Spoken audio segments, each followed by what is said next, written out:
Welcome to Triple Threat, the podcast with Jermel President, where it's good news and good vibes all the time, baby. When we left Portugal to come play with you in your system, Jermel, it was the best thing for Shane because you pushed him to do other things outside his box.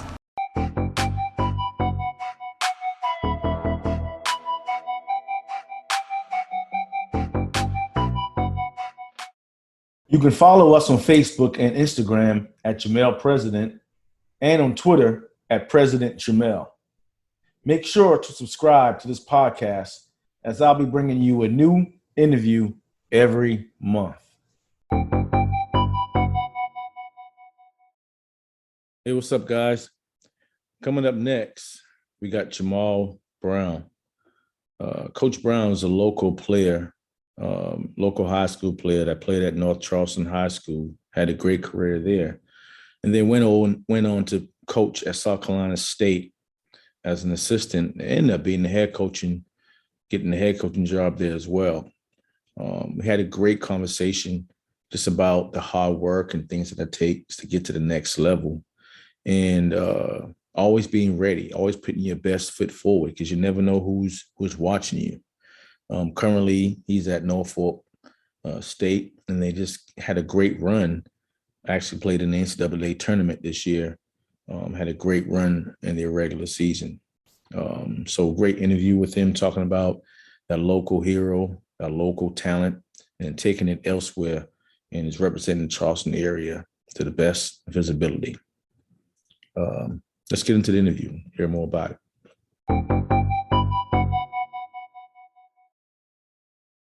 Yeah, how you doing, man? I'm good. How you doing, bro?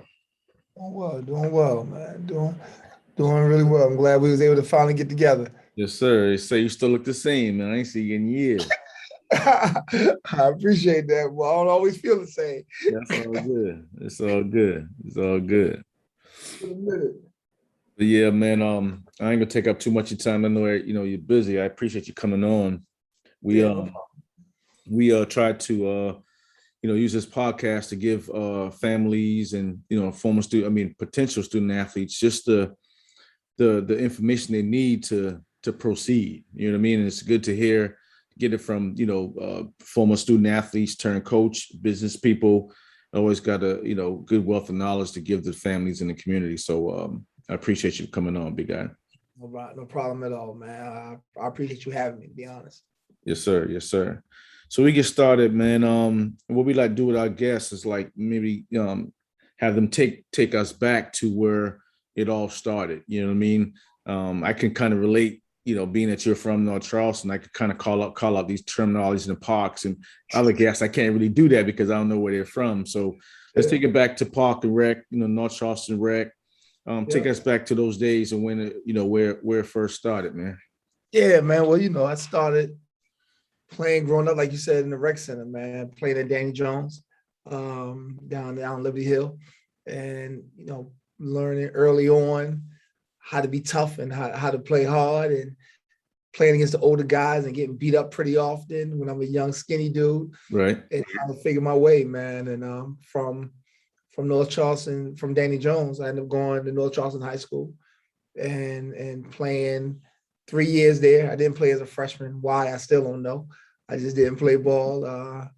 And I was just so interested in so many other things, right. I guess, outside of just playing basketball, just everything, school, books, baseball. I played everything growing up. Right.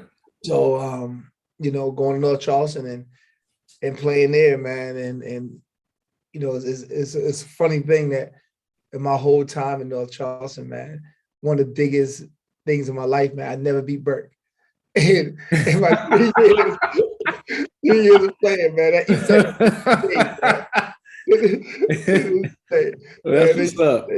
They own us, man. They own us every year. And, it was games where we had the game. I remember I blew one in the game. I stepped on the end line, tried to throw the ball in.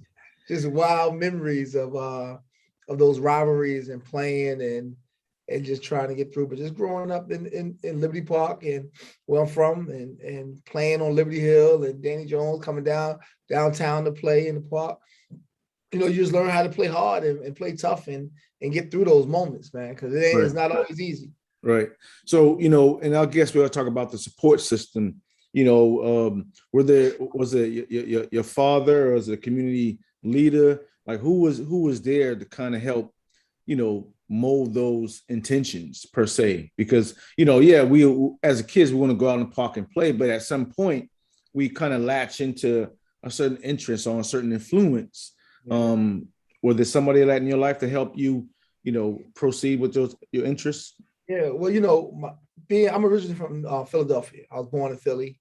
I moved to South Carolina at a young age. So my father was still in Philadelphia. Got you. So we had a good relationship, a great relationship. He's passed now, but we had a great relationship, and he was very influential from afar, but he was never an athletic guy. Got you. My dad was a street dude who street dude that turned business guy. Right. Took a lot of the street aspects and started earning his own businesses during that same process. So my biggest influence, to be honest, was my grandmother, my mother. Nice. And they kind of gave me the foundation. My grandmother laid the foundation of faith into me and how I had to lean on my faith through all tough opportunities or tough times. And my mother gave me a foundation of hard work, man. And nothing's going to be given to you. My mother had me at 17 years old. So you could imagine and think about yourself at 17. And I think about myself at 17 and I was raised like that, hard, sure. Right. It wasn't a whole lot of conversations when you didn't do what you were supposed to do. Right. It wasn't a whole lot of rubbing on your back and tell you I love you. It was, hey, man, get out and get it done. And if you don't get it done, there's a consequence and a repercussion. I tell people this all the time. I tell my players this here. When I was probably about 10 years old, I said my chores on the weekends was clean my room and clean the bathroom. And for a long time, I was the only child. And I never forget cleaning the bathroom one day. And my mother came in to check it behind me. And it wasn't done to her expectations. And, back then we had to use Ajax. For sure. And she took that Ajax and just threw it all over the bathroom, man. Yeah. And like, do it again. And that one experience taught me to do things the right way the first time. And if you can do it the right way the first time, you don't have to do it all over again. So those were the foundations. I had cousins who played high school sports that was very influential, and just seeing them do well. I always say, if you can see it, you can be it. And they were really good in like football. But to be honest, man, I grew up in a neighborhood where there were a lot of kids my age. And we did things together. We played every sport every year. And they're still my best friends to this day. Right. Through life, through college, we've had families. But those guys are still my guys right now. But we grew up together. We grew up like scarring our knees together, fighting each other, loving each other, but learning how to play sports, because we played every sport every season. And we just kind of figured out. And then we had some community guys who would take us to practice when our parents couldn't, the coaches. And that's how young people don't understand how influential coaches are. We had coaches that would drive us, man, and drop every last one of us off and pick us up for games. Now, some of that may be because we were some of the better players and they needed to win the games and they wanted to win too. For sure. But still took the time of their lives to be influential in our development and helping us get to where we wanted to go as athletes.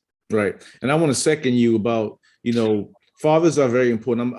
I know I'm a great dad, and fathers are important, but never take away what your mother and grandmother has supported in that same interest. And that's why the DAE Foundation is called Dolores and Estelle, because my mom and grandma. So yeah, I totally feel you on that. And not taking away from the father's presence, but mothers and grandmothers and grandfathers are just as much as important, with helping us support is, moving forward. My grandmother, man, she's 88 years old. She's still here, thank God. Nice. And we still talk once a week. We still stay in touch.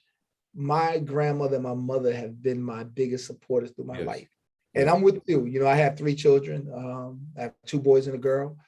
And I try to be as present and as influential in their lives as possible. But I also know my wife and I, we have this discussion all the time about how close my son is to her.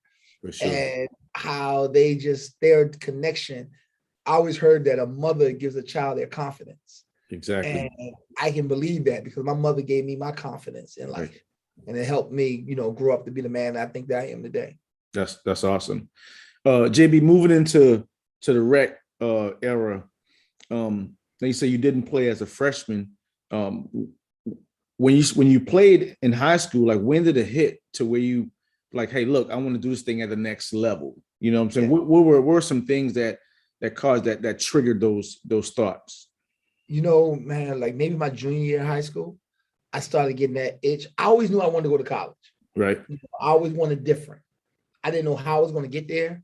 I'm 6'8" now, but in high school, I think my 9th grade year, I was 6'2", 10th grade year, 6'4". Hold on, time on. You see you 6'8" now? Yeah. I grew 6'8". I grew 2 inches in college. God. So really like 6'5", 6'6" last time I really. And 6'6" in high school. I was 6'6" in high school. Wow. So I grew 2 more inches in college. Wow. I grew 2 inches and gained 30 pounds. And so I was what they call a late bloomer for sure. And my game was a late bloomer. So I grew, it was just a steady growth. Right. But by my junior year, I was like 6'5", 6'6" in high school. And I started seeing things. But growing up in our time, there wasn't a lot of AAU basketball back then. Right. So there wasn't a lot of exposure back then. I know you're a little younger, but y'all had like the Midnight League started coming into play. For sure. I think that helped. Y'all guys started going to prep school. And so for us, before me, I had only seen like maybe one guy out of high school go, and that was Andrew Odom, who Flex went to college. And I don't even remember where he went. I think it was like a D2. Right. So, it wasn't a lot of examples of guys getting out and going. So the vision wasn't really there, but I knew in my heart, I wanted to figure it out somehow, some way. And when we got Coach Wright to be our high school coach my junior year, who had played college ball, that kind of opened up some doors for me. Right. And I want to also make a low joke about what we thought about North Charleston basketball, because we didn't have nobody over 6'5" downtown. Y'all had all the height. 6'7", 6'8". You're like, but what are they drinking up there? You know what I mean? Like, it's 5 miles away. Why don't we have? But the thing about it, and now that it started to make sense, is that most of the people that's really, really tall in North Charleston, like you said, wasn't even born here. Yeah. So that was the caveat. We wouldn't know that most people that they came to the area after a while. So you're senior year and you start to make things happen. How were your recruiting wars? Where did you go to college to play, and how did that happen? Yeah, man. My route was unconventional, to be honest with you. Coming in high school, my senior year, I probably only averaged like 11, 12 points a game. So it wasn't like I was killing it. The Citadel started calling a little bit. College Charleston called once or twice, but it wasn't nothing consistent. Right. So I had some JUCOs, to be honest with you. Out in California was the main one that really would offer me a scholarship. Saracosta Community College. And my mom was like, "You're not going to California." I mean, she was just like, "You're not going." Right. And so Coach Wright called South Carolina State. And they came down, they watched me play. And I tell people this all the time, man. It was the worst game I ever played in my life, man. I had like 4 points, fouled out like 6 minutes. It was the worst, man. We was playing St. Andrews High School. And I remember the coach got on, Coach Simmons, who was an assistant coach, got on the bus. And I was like, damn near in tears on the bus. Like, I can't believe I just performed this way. I put so much pressure on myself to play well that day. And I remember Coach Wright talked to me later. He was like, man, he like you, man. He thinks you play hard. He think, I know you only played and you fouled out in 6 minutes, but he thought you played hard. Right.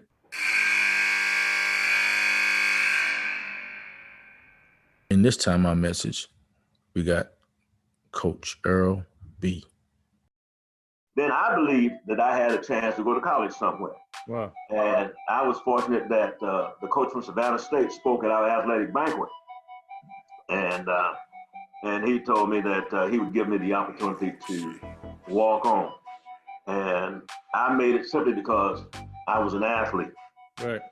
And again, that came up from the playground. I can play football, I can play basketball, a little bit of baseball, but then in football, I could throw, I could kick, I could catch. Right. And then I had a little mean streak in me. Right. And that's the only reason I made the team at Savannah State College in football.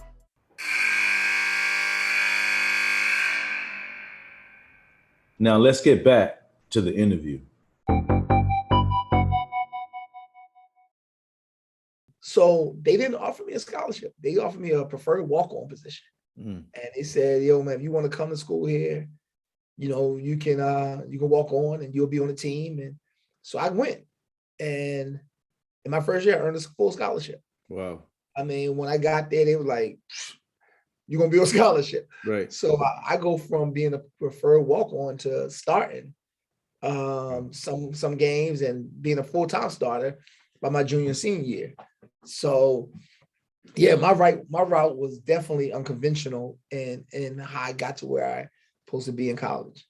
But I ended up, to answer your question, I ended up going to South Carolina State. For sure. And I played there, went to the NCAA tournament in 1996, played against Kansas and got our heads beaten. Remember that. Against Kansas, I tell people all the time, you know, they start 5. Well, 4 they start 5 were all first round draft picks. Remember that. And, I mean, it was just a wild game, man, but it was a great experience. What were your challenges when transitioning from high school to college basketball? Like tell the audience some of the challenges. You know, I want you to talk about it briefly. Challenge you talk about academically as well as athletically. So, you know, coming into college academically, first of all, you know, you went from being somebody on the top of you, the teachers talking to you and telling you when you're missing the assignments, to getting to college and being on your own. You know, that alarm clock, having to be consistent and disciplined to get yourself up and go to class every day. I wasn't a great student, but I was never an at-risk student. Right. I was the one that was going to get the job done. I was going to figure it out. And I could have been a great student if I wanted to be, but I didn't grow up in a home where academics were top priority. Right. So I didn't really learn what that consisted of. For sure. But I knew that, hey, I went to college with the mindset that I'm going to get a degree. And because I went there with the mindset that I'm going to get a degree, nobody had to tell me to go to class. Right. But the challenges were I struggled my freshman year, man, especially in biology. I've never been a good biology student. And I failed biology my freshman year. And I think I left my freshman year right at a 2.0. So I barely was treading on water, but I made it through. For sure. And once I adjusted to just the college life and study hall and time management, because if you don't have time management, you can't make it work. Right. Yeah, it's not going to work. You know, you got practice, you got film, you got weight room.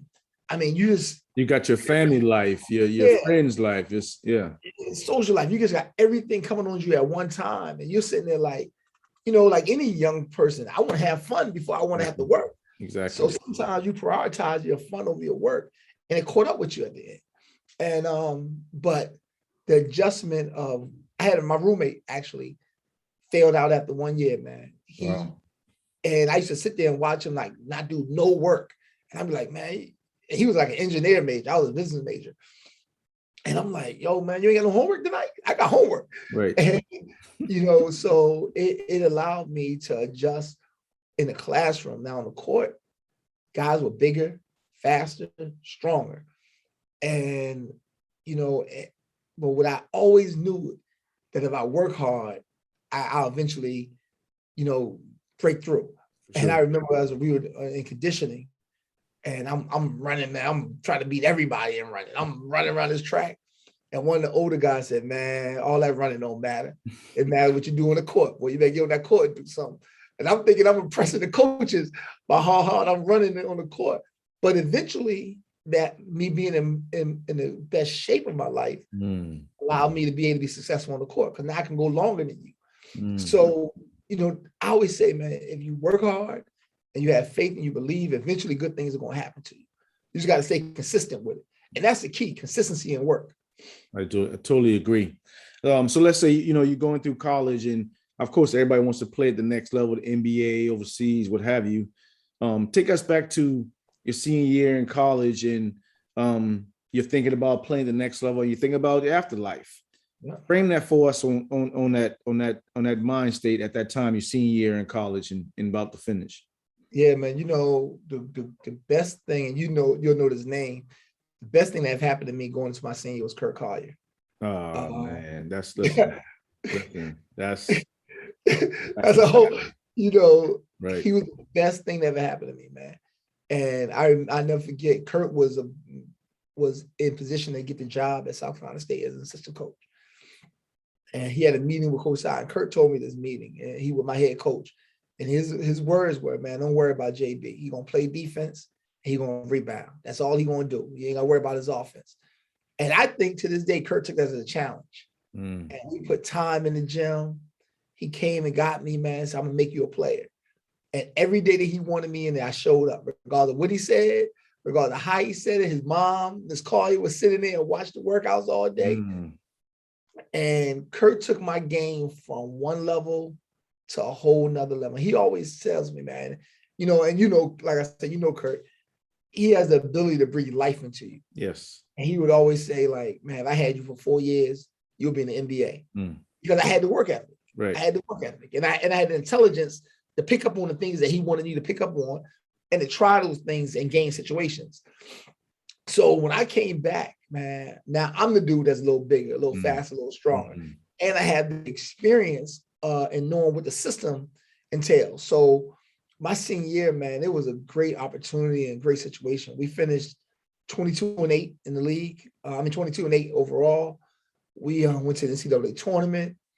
We played Kansas in the first round of the NCAA tournament, in Arizona, ended up losing. But then, the opportunity or the desire to play overseas was there. Right. And there were some small countries like Colombia that was offering me some minimum contracts. But to my blessing, Coach Alexander came and offered me a full-time assistant job at 22 years old. And I'm dumbfounded, to be honest with you, when he came to me and offered me the job. And we had a conversation. He said, did you ever notice when we had recruits on campus, you were the one hosting them? When I had people speaking, you were the person I called. I watched everything that you did. I watched how you carried yourself. I watched how you spoke. Now, you're talking about the guy that was a preferred walk-on that's come through the system in 4 years. And now this guy's offering me a full-time assistant job on a collegiate level. At this time, I'm the youngest assistant in the country. Wow. Full-time assistant. Wow. So I'm like, I thought about it, and I thought about the long-term benefits over the short-term benefits of playing overseas. I'm like, okay, I can maybe go overseas, make a couple of dollars. I can invest in this long-term, have healthcare, retirement plan. And I don't know why I'm thinking this way at this young of an age. For sure. But I am. And I took that route. But behind the scenes, I said, if I get the right offer by the time I'm 25, I may consider it. But after that first year, I fell in love with coaching. For sure. And I didn't want to do anything else. I was like, hey, this is it. For sure. To piggyback on Kurt Collier, a little story, man. I was dating a young lady, Nicole Porter, up in and so I was there, staying up there, and I would work out with Kirk every morning in the gym. And I don't know, you maybe had this teeth thing that go in front of the rim that you had to shoot over, that he had to pull up. And man, let me tell you, man, my shot was so sharp. I was so in shape. Like, the reason why I train right now is because I was learning so much from Kirk, and I saw what he did to me and my confidence. I wanted to instill that to some players. Like, he pushes you. He's not like a hard, like, tough lover. He loves and he supports and he shows you the right way. And not only that, he can do what he's telling you to do. He can. You know what I'm saying? So that makes me like, oh man, if he can do it, then I got to make sure I get it done. At 60 years old, to this day, he can still do it. That's crazy. I don't know if you still talk to him or not. I ain't talked to him in a minute, but I'm gonna reach out to him. That's but we was talking like at least once a month. Kind of haven't been talking as much lately, but I spoke to him last month, and to this day, man, still in great shape. I mean, he posted some workout stuff this morning on Instagram. Right. Well, the lady that was representing us when I was Raquel, he the one that Philippines. You know what I'm saying? When he went to the Philippines, it was kind of whole that was my agent, and yeah, so I didn't talk to him since he kind of left, went to the Philippines and started a family. And he's doing great over there as well. Yeah, man. He's still really, really good at what he does. For sure. Really good, man. He's one of the best. So going into your collegiate your coaching style, what are some things you learned? And what is something you learned from coaches? Because I see when I read your bio, man, Cy kept you in play, right? He's like always keeping you, he's like keeping you like by his side, keeping you with him. And that's because we talk about that word consistency, and he trusts you. He made sure like this person here is kind of helps me do what I need to do. Yeah. What's some things you learned from Cy per se that helps you, as a coach right now? Yeah. Well, the biggest thing that Coach Cy gave me, and I've worked for a couple of people now, and I try to take from each one, but from Coach Cy, the biggest thing was communication and organization. He had an ability to, especially when he was younger, to really communicate with the players and get them to buy into what he was trying to get us to do. We played in the tournament in 1996, and I'll never forget, he put in a game plan that nobody agreed with, none of the players. We were throwing a protest against his game plan. He wanted to hold the ball, and he wanted to run the shot clock down to like 20 seconds. And then he wanted to go, and we're like, nah, man, we've been playing fast all year. Let's do what we do. Right. And he called me in the office as one of the leaders. And he was like, and this is when Mike Tyson was beating everybody. He said, would you step in the ring with Mike Tyson and just start swinging? And I said, nah. Well, that's what we're going to do with Kansas. We ain't going to just swing. We're going to hold it. Well, the game plan ain't work. We lost by 30. but he had us believing by the time I walked out that office that was the right game plan. So, and I learned, man, he used to read everything. He would have a book that he would be reading, and he would have a dictionary next to the book. And if he didn't know a word, he would go in the dictionary, look up the word, come back. He would highlight books, man. Everywhere we went, he was always reading. And it's funny because, again, you can be what you see. Now I read everything. I got books everywhere. You should see my house, man. We got a library in our bedroom. We got a library in our study. We got libraries all over. My kids, my youngest son, he reads everything, So it's just, I grabbed that from him. And he was very influential in that part. And like you said, he has kept me by his side. I worked for Coach Cy for 10 years out of my 22 years of coaching. Wow. And I did 6 with him at South Carolina State, 3 with him 6 with him at South Carolina State, 3 at Tennessee State, and 1 at North Carolina A&T. And he got me back in the business when I was out of this. My first wife passed away, and I took a little time off from coaching. And he asked me if I want to come back in, and he got me back in when I kind of was thinking about being done with it. Right. I was a single father at the time, and sure, trying to have to figure out life. For sure. But he got me back in, and like you said, a lot of that's because of the trust that he has for me and the trust I have for him. For sure. So you had a stint being the head coach and assistant coach, and what I try to mend all the time and get a full understanding is from the head coach hires assistant coach because they feel that they can support them, but they don't want, you can't outshine the master. That's just rule number 1. So from as assistant coach, talking to the other assistant coaches out there first, tell the other assistant coaches what's their role or job pertaining to the head coach, because you can't be quiet and not give information. You can't be too forceful and override it. So what's the happy medium where assistant coaches can be supportive to head coaches? I think one of the biggest things is that assistant coaches make suggestions, head coaches make decisions. And I kind of live by that. I don't have a problem with making my suggestion, but I don't get my feelings hurt when they don't go with them. And I also think that in my experiences, sometimes having one-on-one conversations with the head coach is better than having conversations in a group. So I think it's something that may be a little dicey and he may not totally agree with. I wait till everybody leave and go back and talk to him one-on-one. And I also come back with, coach, what do you think about this? Not we should do this, but what do you think about this? Because again, it's his decision to make. When we win, they want to talk to him. When we lose, they want to talk to him. As an assistant coach, you're the man behind the scenes. You know, you like the puppet behind the curtains. For sure. You know, you try to make things work. And for us and for me, and I've gained the trust of Coach Jones, my head coach now, that I try to make sure certain things don't get to his desk. If there are small things that's going on with the players, small issues, if it's not something that's going to be detrimental to the team and to the program, I try to deal with it before he has to deal with it. I mean, he has a lot on his plate already. Right. He has a lot going on. So from an assistant coach's standpoint, I just want to be his biggest supporter. You know, you can't say nothing bad about him. You can't talk negatively about him. You know, we may not always agree, but it's like being in the choir. When we walk out there, we're gonna all be singing from the same hymn book. We're gonna be making it sound good when we walk out. And I think an assistant coach should never disagree with their head coach to the players, because that's where division comes in. So again, you may not always agree with it, but it's his program, and you have to what they call respect the chair. And so when I go out there, he said, "You're supposed to be a rebounder." Man, that's all you do is rebound tonight, and be the greatest rebounder you can possibly be. So the support that the head coach deserves, because he gave you a job and he hired you. For sure.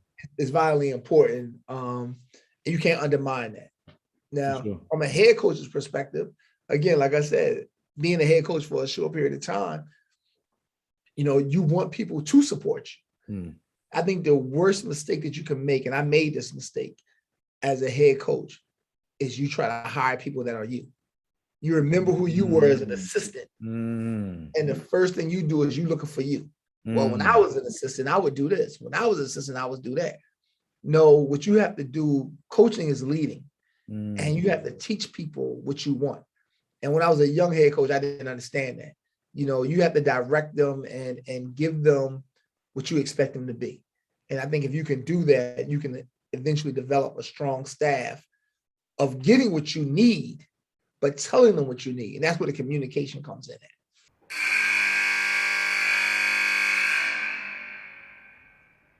The most important message to get across to student athletes suffering from mental health issues is that you're not alone.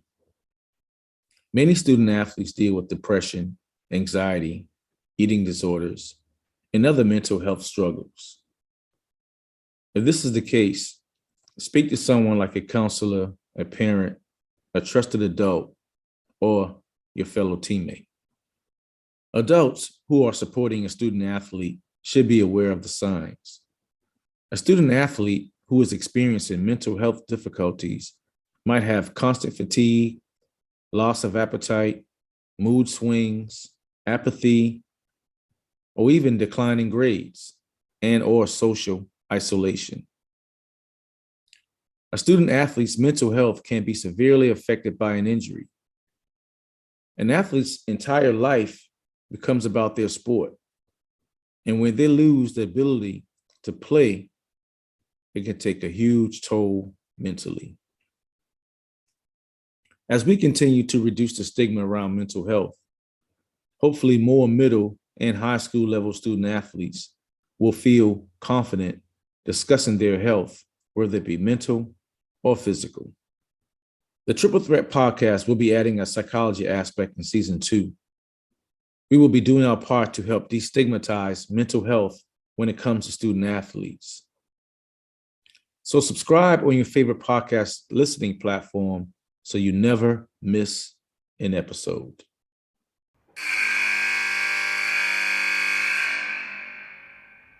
Now let's get back to the interview.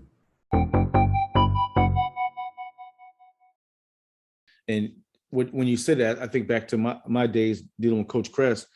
You know, he made the players fight for time, but he also made it challenging for the assistant coaches. Yarborough, Grace, those guys usually would go at it. You know what I mean? Just because they were trying to get in good grace and get the information and get their mentality on the floor as well. And I guess it's tough sometimes for head coaches to try to, you know, train like this, filter that and really get the best information that's needed to the team. It's a tough job, tough situation to be in.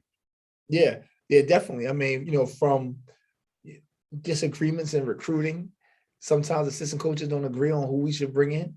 And sometimes you communicate like homeboys. So we might be like we in the park, communicate. But if you have the respect for one another, that when we are done with that, you're done with it. Is a prime example. Me and one of the assistant coaches was in the office yesterday going at it about recruitment. And our head coach was in the hall, and he was telling the women's coach, like, I don't know what's going on down there. but by the time he came in, we were there laughing and joking. Exactly. But we disagreed on a kid. I mean, it is, and like you said, sometimes it's like being a parent. The head coach is the parent, the assistants are the kids. If you got multiple children, everybody's vying for daddy's attention. I have a 20-year-old and I have a 6-year-old and a 4-year-old. And my son, who's 6, would say one thing, and my daughter's coming right behind and kind of show him up. Well, watch this. Right. And it's kind of like that with a head coach and assistants. But you have to have a staff. I'm on a really good staff where we really vibe together. We really work well together. But probably the best staff I was ever on was staff at Tennessee State. We had a combination of older guys, younger guys, and we would eat together. We would go hang out together. We would spend family time together. And when you have that closeness as a staff, it allows you to have success as a team because we all know our role. Here we do something a little different, like even with our scouting reports. Each person has a section on every scout. So it's not one person doesn't do a scout. We do them as a group. And we all have to collaborate on our section. But we always talk about, I don't worry about the defensive side of the scout because that's the other guy. I trust him. He knows that I'm going to do my side, which is the offensive scout. We know the other assistant's going to do the personnel. So we trust one another to know that each person's going to be prepared for their section. And now when it comes back to the head coach, he doesn't have that to worry about. So it's a trust factor that we really have with each other. For sure. You're talking about kids. That's segue into our next topic is you coming up, you said, the hard play, consistency, going in the parks all the time. And recruiting the kids right now, do you see that same toughness? Do you see that same toughness as far as from the kid's standpoint? And the second part of that question is, we're talking about workouts and individual development. Do you see the changes in that from where we came from and always working hard into the current culture? What's the change that you see from where we started to now being a recruiter and a coach? I mean, you've seen thousands of kids. What do you see the changes from that? Well, the first thing about the toughness, do I see it? And some guys I do. Some guys just have a natural tough aura to them. We had 13 guys. I'm gonna be honest, we had 13. It was probably about 3 of them I would take in the alley with me on any given day. But it was some guys that was able to manufacture toughness. And what I mean by that, from our workouts, they got tougher. From being around other guys, they got a little tougher. From the culture, they got tougher. But it probably were 3 guys that are naturally just, he a tough dude. But to talk about the changes in recruiting, it is different in player development. Guys don't have that natural work ethic. And I think some of that is because of, I hate to sound like an old fogey, but social media. For sure. And, everybody want to be something and have this front, like they have this or they have that. You got cats on financial aid wearing Gucci belts and $500 sneakers and, fake diamond earrings. Everybody want the perception of what these NBA guys have, but they don't understand that you have to be, your work ethic has to be almost manic, crazy in order for you to get there. I shouldn't have to tell you to come to the gym. Right. Get some extra work in. That should be in you. Right. If you say you really love basketball and you really, really want to get to a certain level. So it's hard in the recruiting process, especially with this transfer portal. I was looking at this morning. It's 1,429 guys in the transfer portal. And I'm looking at it. And so now you're not really developing relationships with these kids. Right. You know them for 2-3 weeks and trying to sign them to a scholarship. You try to do your research. You try to call their coaches. You try to call their their high school coaches and get some background and some intel on them. But the reality is, not enough time to really, really know them. And then if you get them out of high school and they develop in 2 years, they want to leave Norfolk State and want to go to Clemson or go to South Carolina or, Virginia. They feel like they higher than you now, but you've taken the time to develop them and get them better, because those schools didn't give a dag on about them 2 years ago. So there's no real loyalty in this business anymore either. So, for us, man, in the past, we've had a mixture of transfers, high school, junior college. We have 2 scholarships to give this year. We basically looking at all transfers, 2 transfers, and it's kind of crazy because we have 10 of our 13 guys coming back. It's crazy. So we have a strong nucleus and probably 4 of our starting 5. Right. But we still looking at that guy who can come in and give us some numbers right away and help us get back to the tournament for the 3rd year in a row. And let me ask you a question, JB. So, before the transfer portal, I think all the power and all the, all the power was really in the colleges and the coaches' position. With the transfer portal, it allows the player to be more in control per se. So there are gives and takes to that. Like you said, you don't get a chance to know a kid. You can work on them for 2 years and they leave. And I'm gonna play devil's advocate with this question. When you were in college, would you have benefited from the transfer portal? Probably. Probably. No doubt. It's funny, man. We were just talking about this yesterday. My boss, who was a D3 All-American, was like, man, if it was the transfer portal was in when I was in college, I would have finished somewhere else. For sure. That's probably true. Sure. But I look at how life plays itself out.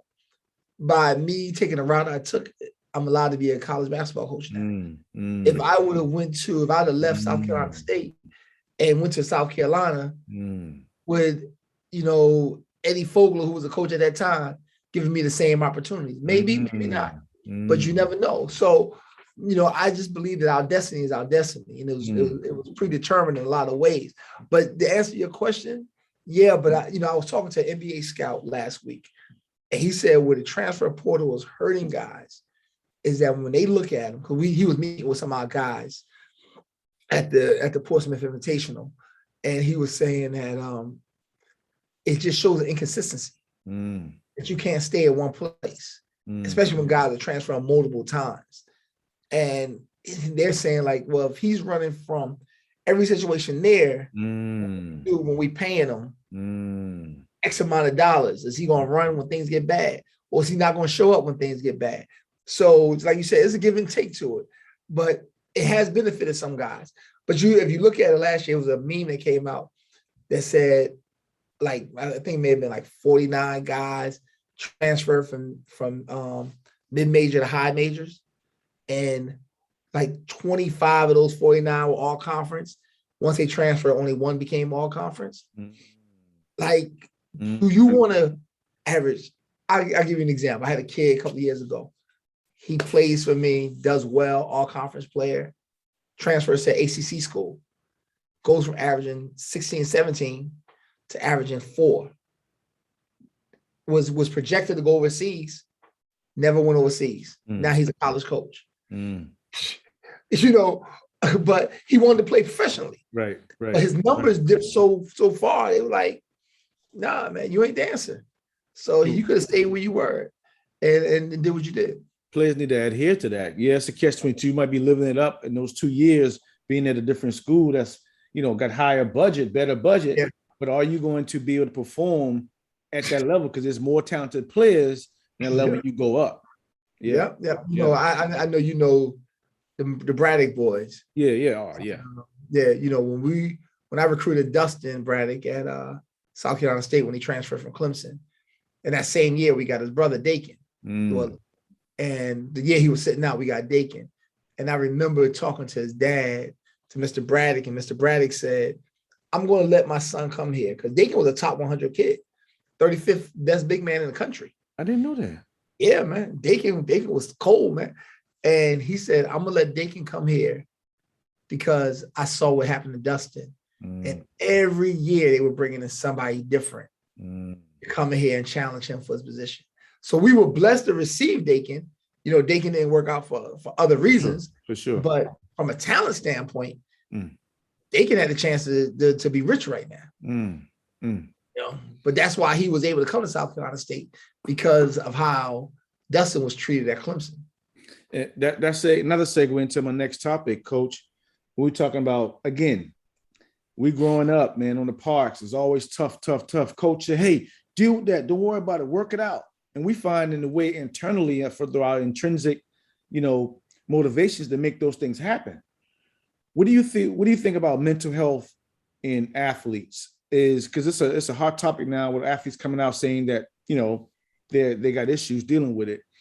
Do you think, I just want to hear your take on mental athletes and mental stability in athletes. What's your take on that? Well, you know, here at Norfolk State, our guys, we have a mental health counselor that's full-time, that's able to see our guys whenever they need to be seen. She meets with them. We don't have anything to do with it. I'll give you an example. We had a young man last year that was having issues, like, just as a player. And nowadays he got kicked off the team just because disrespectful, not listening. We suspended him. And one of the caveats to him being suspended and coming back was he had to go to 10 sessions with the mental health coach to try to make sure to get him back on track from a mental side in order to be productive as an individual and a basketball player. We encourage our guys to see him. You know, for me, I use the analogy hugs, Hugs. I want to coach your heart, because if I can't coach your heart and know what makes you tick, I can't understand you. I want to know who you are as a human being, as a man. I want to understand you. That's what the you is. I want to understand your mind. I want to understand where you came from. I want to understand who you are.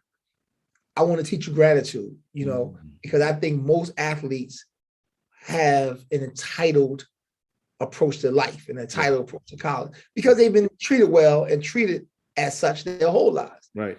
So I want to teach you gratitude. And then I want to teach you service, because what is life if you can't serve others? If everything is about you, then there's nothing about you. You have to learn how to serve others. And even in a team, I got to be able to serve my teammates before I can serve myself. It's just like, you know, with my wife, she will always serve me dinner before she serves herself. She just takes care of me like that. Sure. And that's how I want my players to be able to take care of each other and take care of themselves and the people around them the same way. So from a mental health part, focusing on who they are, their heart, and understanding them, the H and that U, I think is very, very important. You know, in the NBA, they give every player in the NBA the Calm app, the meditation app, where they can, each one is free in the NBA, where they can meditate, calm, have different things. And guys don't really understand, if I can get my mind right, then my game is going to flow. We didn't have that luxury, like you said. It was like, run through this ball. Figure it out ourselves. Yeah. Whatever you're going through, you know, I was blessed. My dad got sick my senior in college, and I left school for 2 weeks to go to Philadelphia to be with him. And I was blessed that because Cy had lost his father in college, he understood. So he didn't give me no heartache. He didn't give me no hardship. He was like, yo, man, come back when you need to come back. That in a lot of situations wouldn't happen. That in a lot of situations was like, man, you better get your behind back here and get this ball in the basket. So I appreciate now the fact that young people have an outlet, and we're sensitive to that outlet. And as men, we have to allow them that space, man. You know, my oldest son, again, from my first wife, he lost his mother at 11 years old. Can you imagine the mental health issues that he had to endure? You know, so we did counseling. We did, you know, I just was like, hey, man, I can't get it. I'm not a professional in this. Let me help you.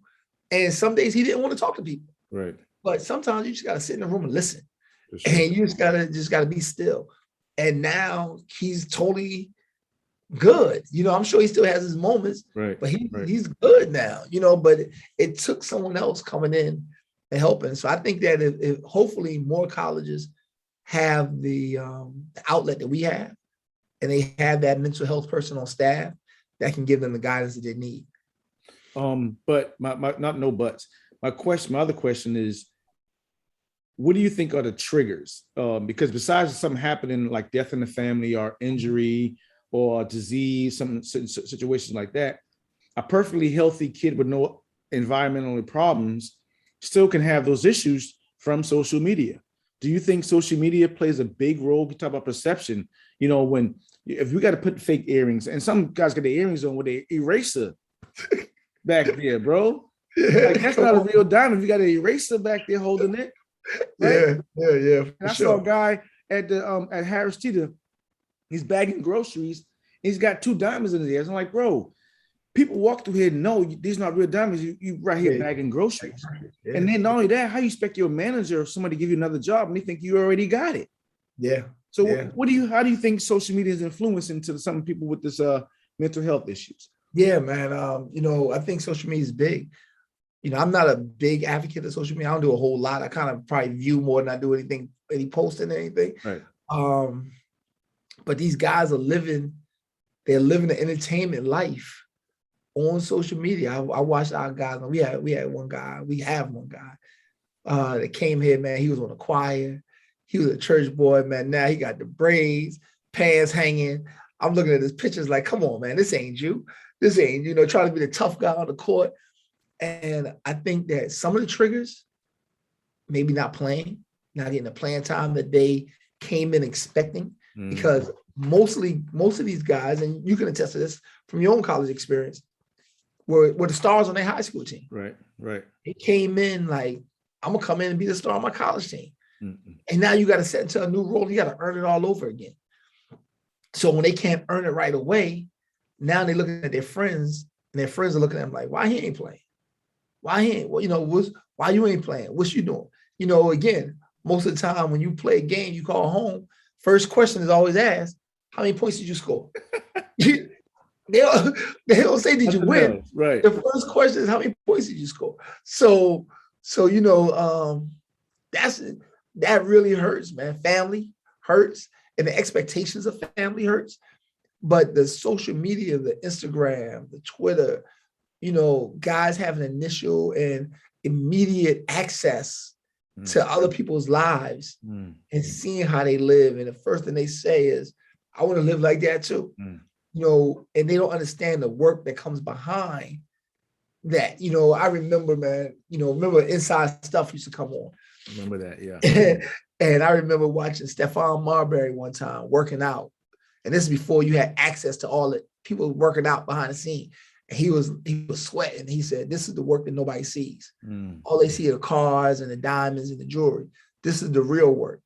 And I think now kids are only seeing the cars, the diamonds, the jewelry, and not understanding that there's work. And the other side of this, everybody think they're a pro. Exactly. But they're not a pro. Exactly. And it may not be in the cards for them to be a pro. And that's okay. It may be in your cards to be a businessman. Right. And to run a corporation. We just had, the NBA has a program with HBCUs that was allowing internships this year. I go to 3 or 4 guys on my team and I'm like, okay, who I think have the makeup to do it. And I give them an application, say, yo, man, apply for this. Nobody applied. You know who applied, man? The daggone manager of the team applied. And guess what? He got an internship with the Boston Celtics or something. That's the manager.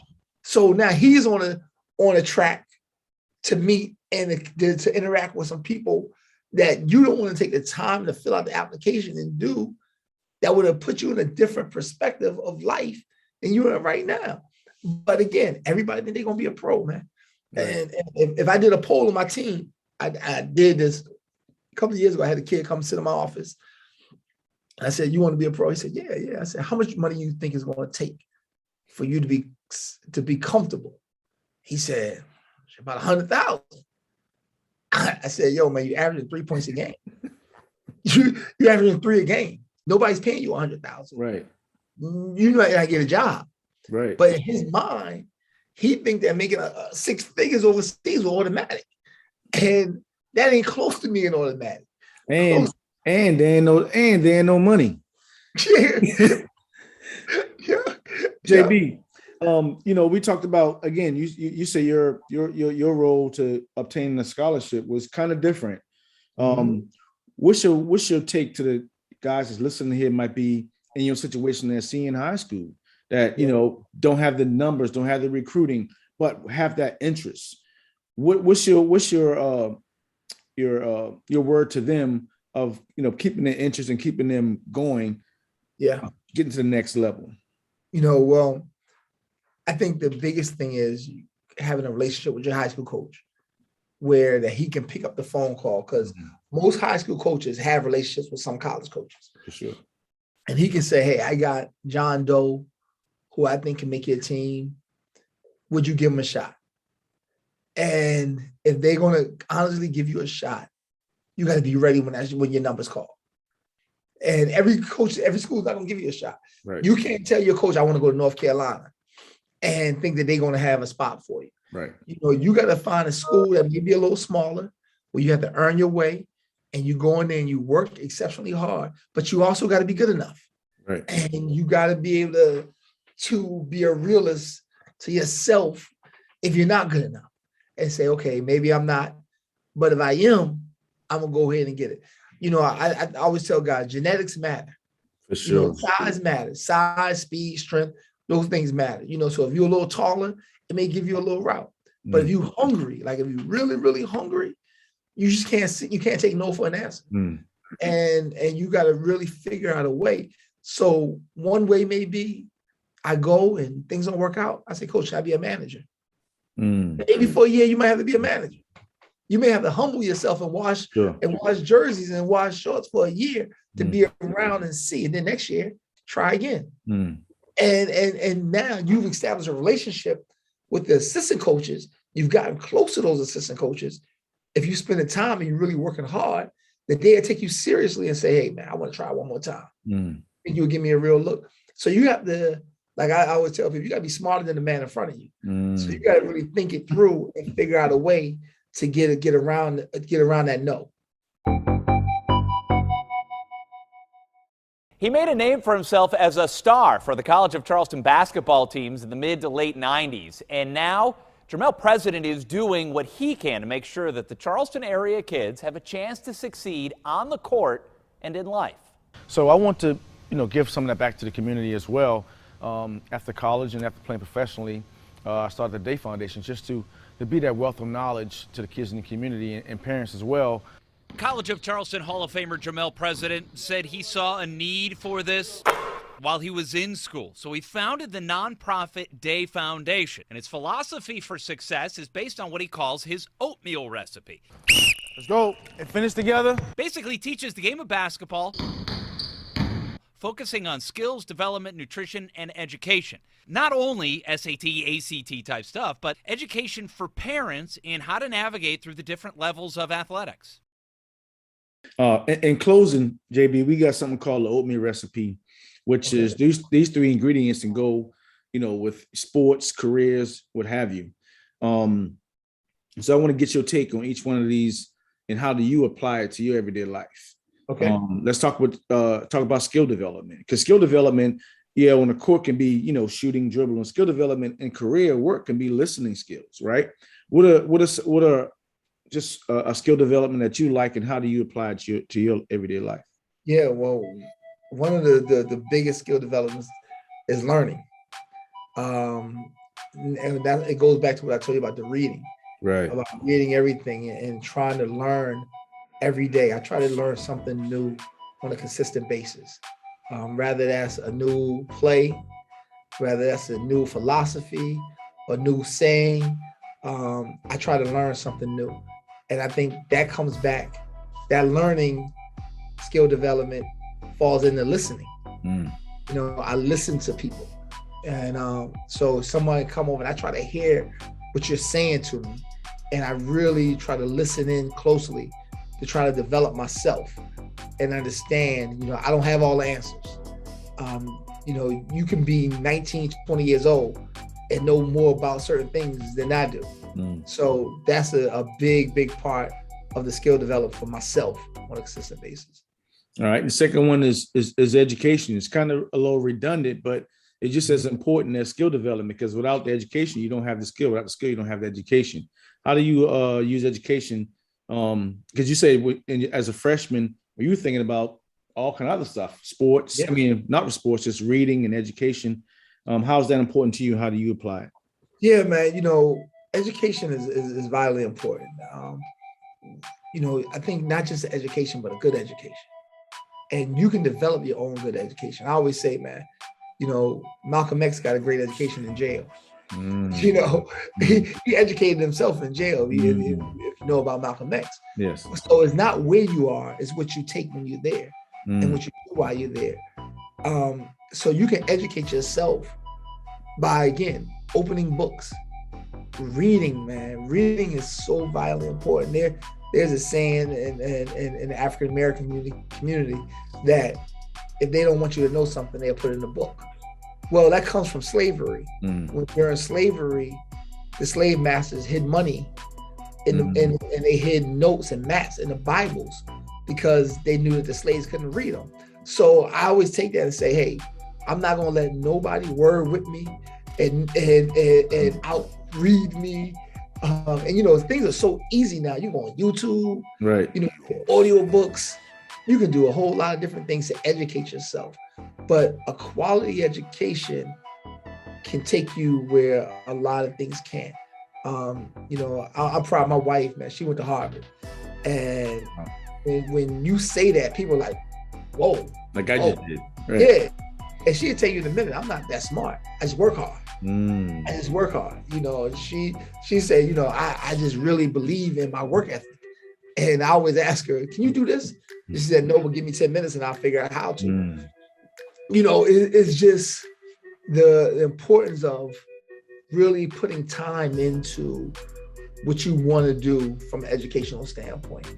And just talking about, like, again, piggybacking off this a little bit, taking your education and wanting to get to your future.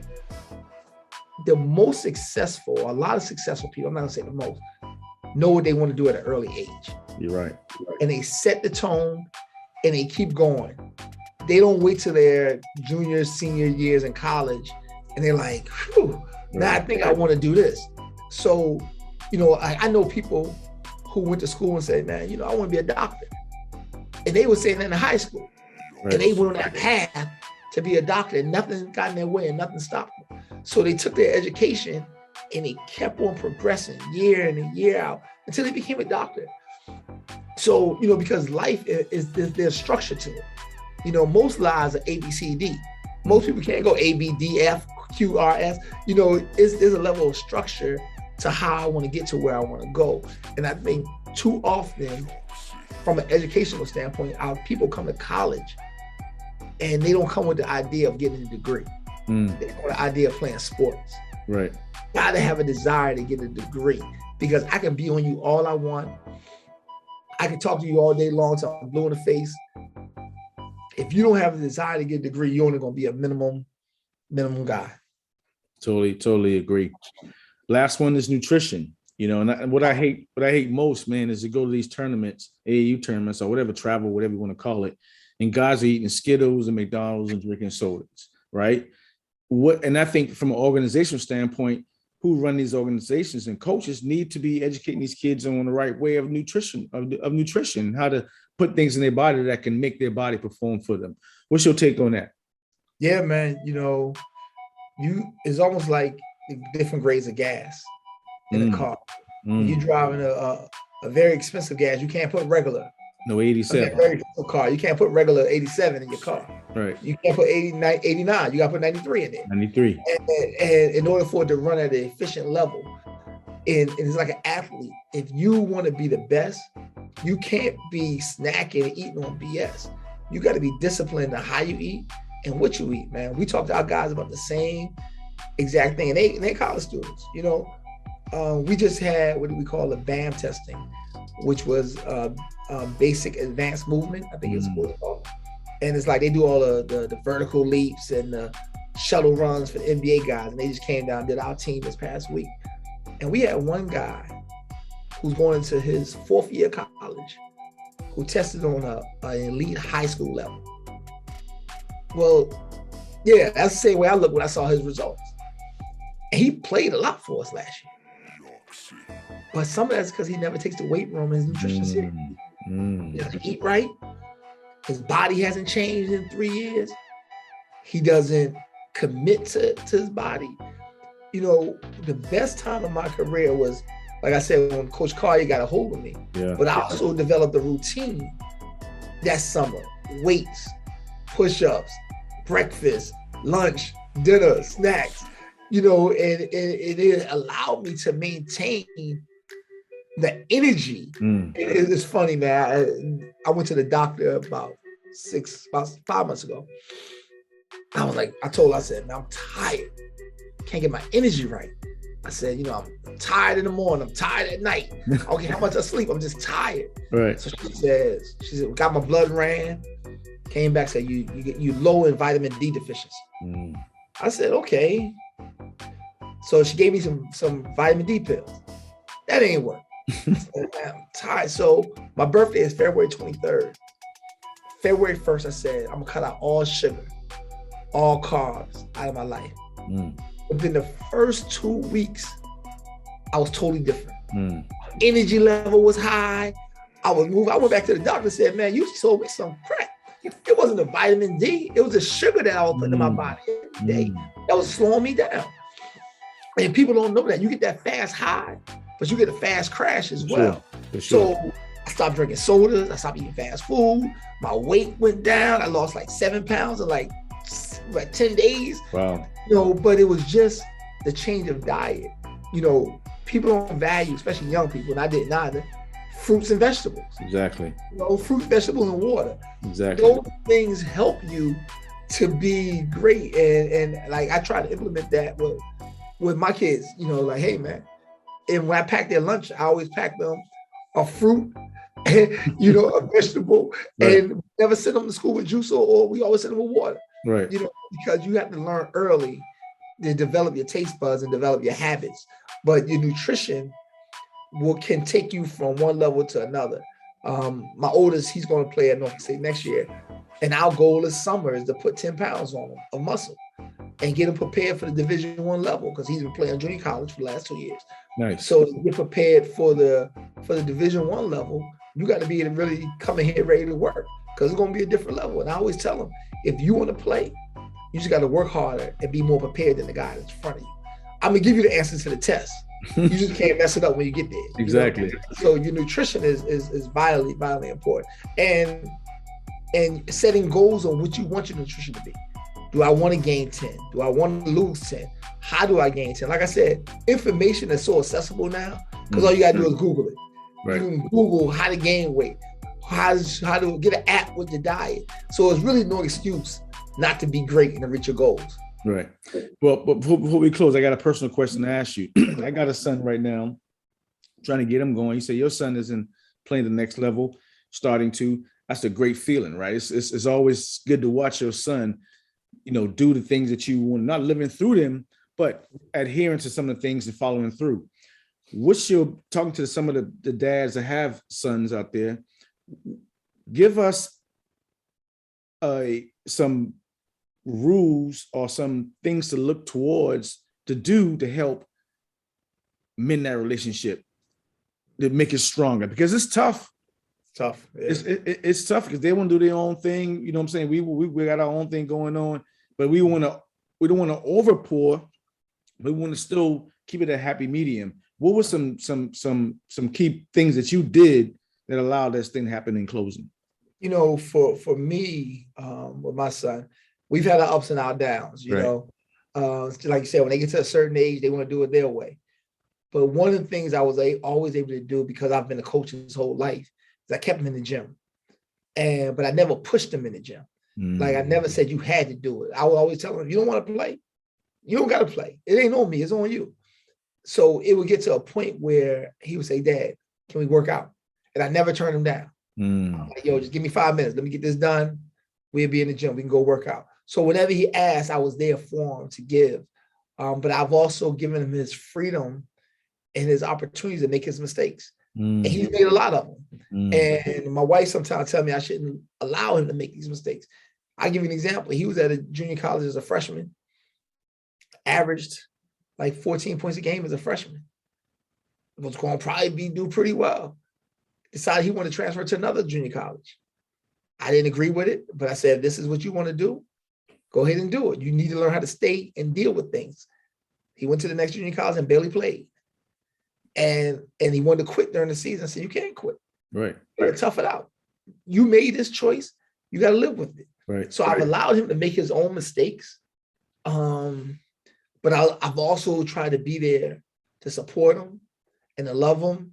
But I think if you can also give him a work ethic and set a routine for him and say, hey, man, on Monday, Wednesday, and Friday, we're going to get in the gym for 30 minutes. And you stick to that routine, because it's hard for us to stick to it too. Because like you said, we got things going on too. I got a job. I got 2 other kids. I got a lot going on. But how old is your son? He's 11. Oh, yeah. So he's right at that age where preteen and, but you got to give them the vision. I used to take them to games a lot, let them see it. I had some access. I can get them behind the scenes so he can see some things that you got to give him a vision of where he wanted to go.